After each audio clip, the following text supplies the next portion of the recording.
Pernahkah kalian bertanya, siapakah sebenarnya manusia, dari mana asal kita, dan bagaimana kisah awal keberadaan kita dimulai? Pertanyaan ini telah menghantui peradaban sejak ribuan tahun lalu. Dari kitab-kitab kuno, ukiran batu peradaban yang hilang, hingga bisikan para filsuf dan ahli hikmah, semuanya meninggalkan jejak tentang rahasia kelahiran manusia. Namun, yang menarik, kebenaran tentang asal-usul manusia tidak hanya bicara tentang tanah, daging, atau tulang. Lebih dalam dari itu, ia berbicara tentang sesuatu yang lebih halus, sesuatu yang tak terlihat oleh mata, tetapi menggetarkan jiwa. Bayangkan sejenak, sebuah percikan cahaya ilahi yang diturunkan ke dalam tubuh tanah. Lalu dari situlah lahir kesadaran pertama. Sebuah kesadaran yang membuat manusia berbeda dari makhluk lainnya. Dari tanah kita dibentuk, namun di dalam dada kita bersemayam sesuatu yang tak tertaklukkan oleh waktu. Di video ini, kita akan menyingkap tabir awal terbentuknya manusia. Bukan sekadar dari kacamata biologi atau sejarah modern, melainkan melalui lensa kebijaksanaan kuno, filsafat, dan rahasia esoterik yang selama ini tersembunyi. Kita akan menelusuri kisah-kisah yang pernah dianggap mitos, menghubungkannya dengan pemahaman spiritual, dan mencari makna terdalam. Mengapa manusia ada, dan apa tujuan keberadaannya di jagat raya ini? Sebelum kita melangkah lebih jauh, saya ingin mengajak kalian untuk menekan tombol subscribe, like, dan share video ini.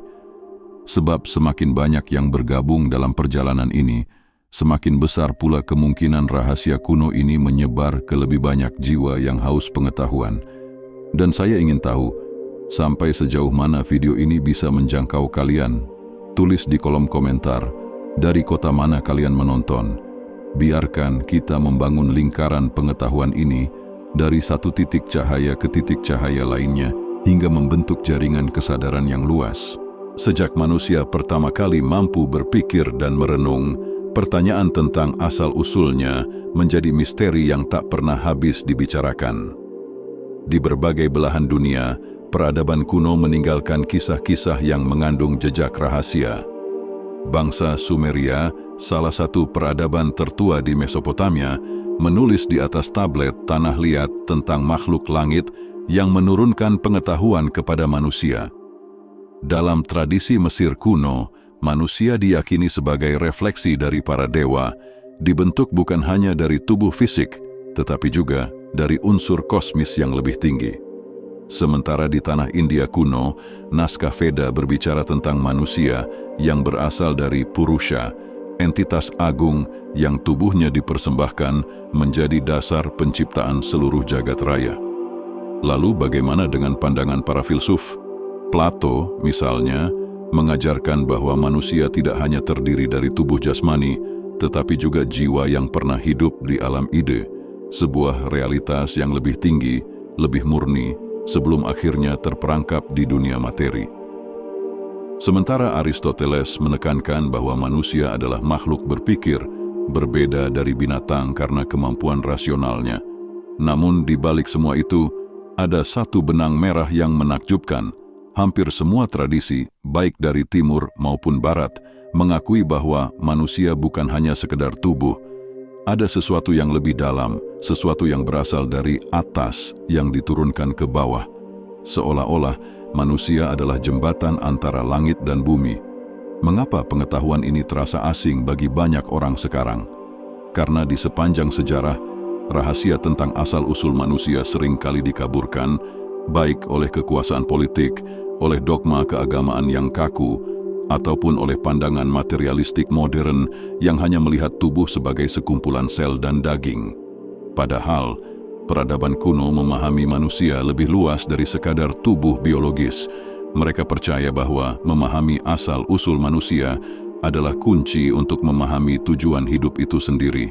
Dan inilah yang akan kita gali lebih dalam, bagaimana manusia pertama kali terbentuk, bukan hanya secara fisik, tetapi juga secara spiritual dan metafisik. Sebelum kita lanjut ke inti pembahasan, saya ingin mengajak kalian untuk menuliskan pendapat di kolom komentar. Menurut kalian, apakah manusia hanyalah tubuh dan pikiran, atau ada sesuatu yang jauh lebih tinggi yang bersemayam di dalam diri kita? Tuliskan juga dari kota mana kalian menonton video ini. Mari kita lihat sampai sejauh mana pesan ini menyebar. Karena setelah bagian ini, kita akan memasuki inti rahasia bagaimana sebenarnya awal terbentuknya manusia menurut hikmah kuno yang jarang terungkap. Ketika berbicara tentang awal terbentuknya manusia, bayangan pertama yang muncul seringkali adalah tanah liat, daging, dan darah. Tetapi sesungguhnya kisah manusia dimulai jauh sebelum tubuh pertama itu dibentuk. Ia dimulai dari sesuatu yang tak kasat mata, sebuah cahaya, sebuah titipan, sebuah rahasia. Para penjaga hikmah kuno mengatakan manusia adalah ciptaan yang ganda. Tubuhnya berasal dari bumi, sementara ruhnya berasal dari langit. Dari tanah, air, api, dan udara terbentuklah kerangka jasad. Namun dari dimensi yang lebih tinggi diturunkan sebuah nafas, sebuah percikan ilahi yang membuat tanah itu hidup, bergerak, berpikir, dan akhirnya sadar. Bayangkan sebuah patung tanah yang hampa, lalu seberkas angin lembut ditiupkan kepadanya. Dalam sekejap, patung itu membuka mata, menatap langit, dan merasakan dirinya berbeda dari segala yang ada di sekitarnya. Itulah momen awal manusia, saat tanah bertemu cahaya, saat jasad bertemu ruh. Disinilah letak keistimewaan manusia dibanding makhluk lainnya. Hewan memiliki tubuh dan insting, malaikat memiliki cahaya dan ketaatan. Tetapi manusia adalah pertemuan dua kutub yang berlawanan, bumi yang rendah dan langit yang tinggi, naluri hewani dan kesadaran ilahi, kegelapan dan cahaya. Inilah yang menjadikan manusia sebagai makhluk paling paradoksal, tetapi juga paling berpotensi. Namun kisah awal manusia bukan hanya sekadar penciptaan fisik dan ruh. Ada rahasia lain yang lebih dalam. Mengapa manusia harus melalui proses ini? Mengapa tidak diciptakan langsung sebagai makhluk cahaya yang sempurna? Jawabannya, menurut hikmah kuno, karena manusia adalah cermin. Ia diciptakan untuk memantulkan sifat-sifat agung Sang Pencipta melalui pengalaman hidupnya di dunia materi. Dengan tubuh, manusia belajar kelemahan. Dengan ruh, manusia belajar kekuatan. Dari gabungan keduanya, lahirlah kebijaksanaan. Tetapi di sisi lain, potensi ini juga membawa ujian besar. Sebab siapapun yang mampu menguasai dua kutub dalam dirinya, tubuh dan ruh, ia akan naik lebih tinggi dari malaikat. Namun siapa yang gagal, ia bisa jatuh lebih rendah dari binatang. Di titik inilah perjalanan manusia dimulai. Sebuah perjalanan panjang dari tanah menuju cahaya, dari keterbatasan menuju kesempurnaan. Dan rahasia ini yang sejak dulu dijaga dalam simbol-simbol kuno, seringkali ditafsirkan hanya sebagai mitos. Padahal ia adalah kebenaran terdalam tentang siapa kita sebenarnya. Sebelum kita masuk ke bagian berikutnya, renungkan pertanyaan ini. Apakah kita sudah benar-benar mengenal siapa diri kita, ataukah kita masih terjebak hanya melihat kulit luar berupa tubuh semata? Jika di bagian sebelumnya kita memahami manusia sebagai gabungan antara tanah dan cahaya, maka di bagian ini kita akan menggali lebih dalam apa makna tersembunyi dari penciptaan itu dan mengapa kisahnya selalu diselimuti misteri dalam setiap peradaban. Sejak dahulu, manusia digambarkan dalam berbagai simbol. Di Mesir kuno, manusia sering dilukiskan dengan kepala hewan dan tubuh manusia, melambangkan campuran insting hewani dengan kesadaran ilahi. Dalam filsafat Yunani, manusia disebut mikrokosmos, cerminan kecil dari seluruh alam semesta. Sedangkan dalam hikmah timur, manusia dilihat sebagai tangga kosmis, makhluk yang bisa naik menuju ketuhanan atau jatuh ke dalam kegelapan. Namun ada satu pertanyaan besar yang selalu muncul. Mengapa manusia diciptakan dari tanah, sesuatu yang rendah, bukan dari cahaya murni? Jawaban para ahli hikmah mengejutkan, karena tanah adalah simbol kerendahan, kesabaran, dan penerimaan. Tanah bisa diinjak, dicemari, bahkan dihina. Namun dari tanah jugalah tumbuh kehidupan, pohon, dan buah. Dengan kata lain, manusia diciptakan dari tanah agar ia memahami kerendahan dirinya, dan dari situ ia belajar untuk kembali kepada yang lebih tinggi. Di sisi lain, ada juga makhluk lain yang menolak rahasia ini. Dalam kisah-kisah kuno disebutkan, ketika manusia pertama kali dibentuk dari tanah, ada makhluk yang merasa lebih mulia karena dirinya berasal dari api. Api itu panas, cepat, penuh ego, dan merasa tak tertundukkan. Dari sinilah muncul konflik abadi. Cahaya ruh dalam diri manusia selalu ditantang oleh api kesombongan, baik yang datang dari luar maupun yang membakar di dalam dirinya sendiri.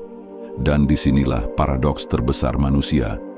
Ia adalah ciptaan yang paling rapuh sekaligus paling kuat. Dari satu sisi, tubuhnya lemah, bisa hancur hanya oleh waktu. Namun dari sisi lain, ruhnya adalah rahasia langit yang tak bisa dibelenggu. Banyak peradaban menyembunyikan rahasia ini dalam mitos-mitos. Dalam tradisi Timur, manusia digambarkan seperti permata yang tertutup lumpur, tampak kotor di luar, tetapi menyimpan cahaya di dalam. Dalam filsafat Sufi, manusia disebut cermin Tuhan. Ia akan memantulkan keindahan bila dipoles, namun akan gelap bila dibiarkan berdebu. Bahkan dalam teks-teks kuno barat, manusia sering dianggap sebagai anak bintang yang tersesat di bumi, sedang mencari jalan pulang. Rahasia ini disembunyikan bukan tanpa alasan.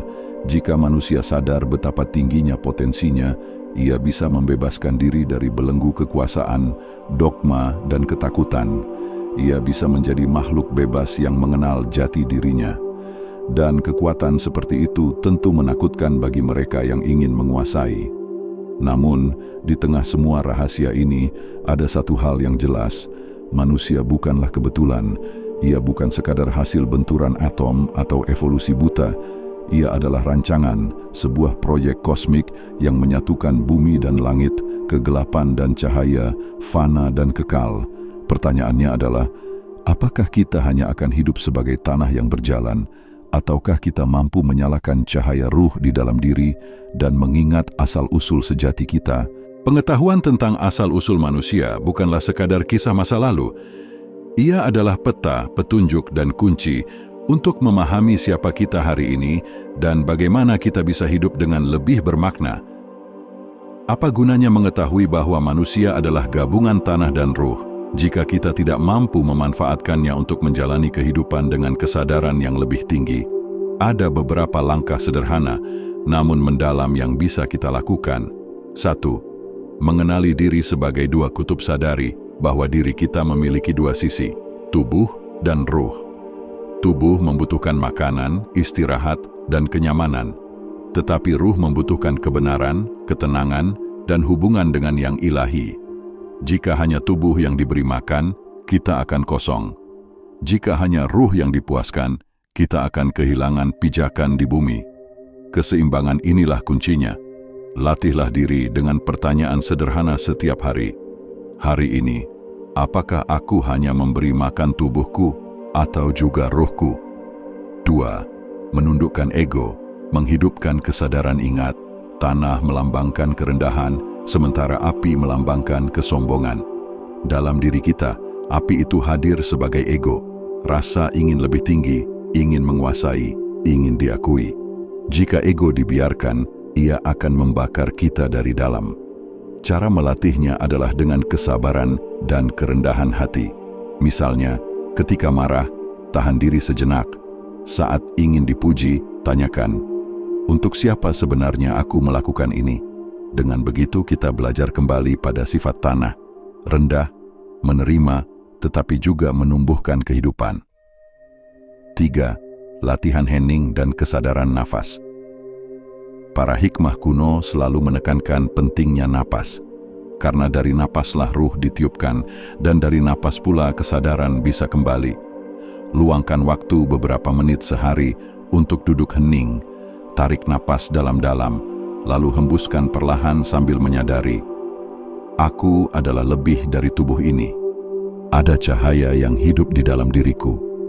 Latihan ini sederhana, tetapi bila dilakukan konsisten, akan membangkitkan ketenangan batin, mengurangi kegelisahan, dan memperkuat hubungan kita dengan asal-usul spiritual kita. 4. Menghidupkan nilai dalam kehidupan sehari-hari. Jangan bayangkan perjalanan spiritual sebagai sesuatu yang jauh, mistis, atau hanya untuk para pertapa. Justru yang paling penting adalah menghidupkannya dalam kehidupan sehari-hari. Saat bekerja, hadir dengan penuh kesadaran. Saat berbicara, gunakan kata yang membangun, bukan merusak.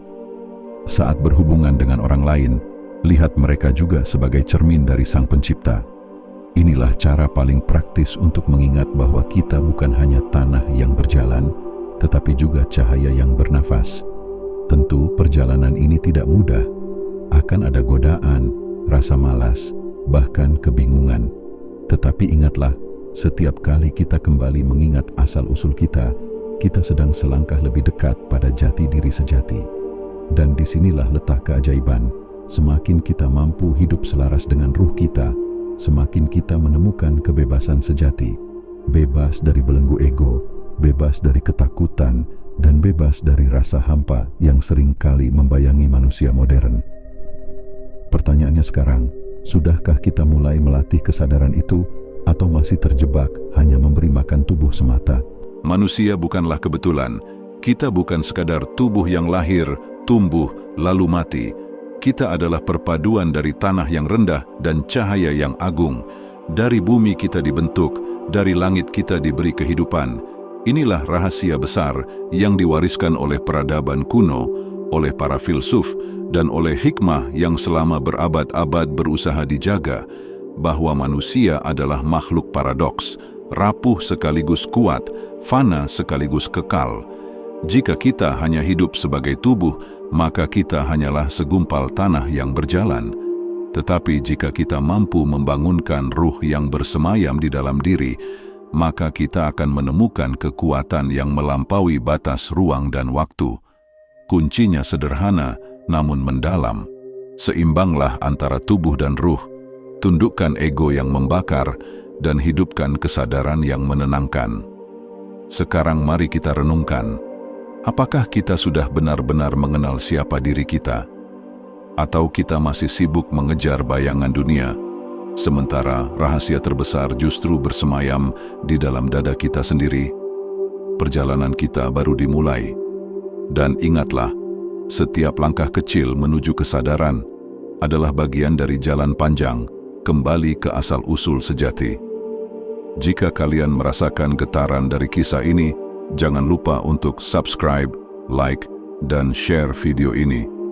Sebarkan cahaya pengetahuan ini, biar semakin banyak jiwa yang terbangun dari tidurnya. Dan saya ingin tahu, dari kota mana kalian menonton video ini?